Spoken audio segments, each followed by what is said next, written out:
नमस्कार मंडळी, मी स्मिता। आज खरं ना मला इतकं हे असं मनात आलं, आम्ही बाजारात गेलो होतो आणि लेकाचं म्हणणं, आई पटापट पटापट भाजी घे बरं का।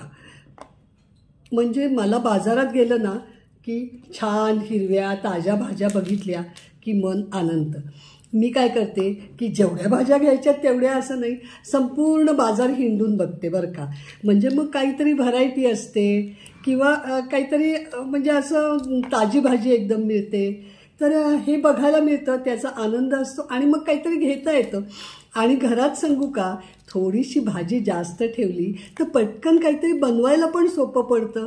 दरवेळी बाजारात कशाला जायला पाहिजे, खरं तर कितीही घाईमध्ये काही ना काहीतरी घरी बनवता येतं, काहीतरी ठीक सामान घरात असलं तर। आमच्याकडे सासूबाईंकडे एक बाई होती, ती म्हणायची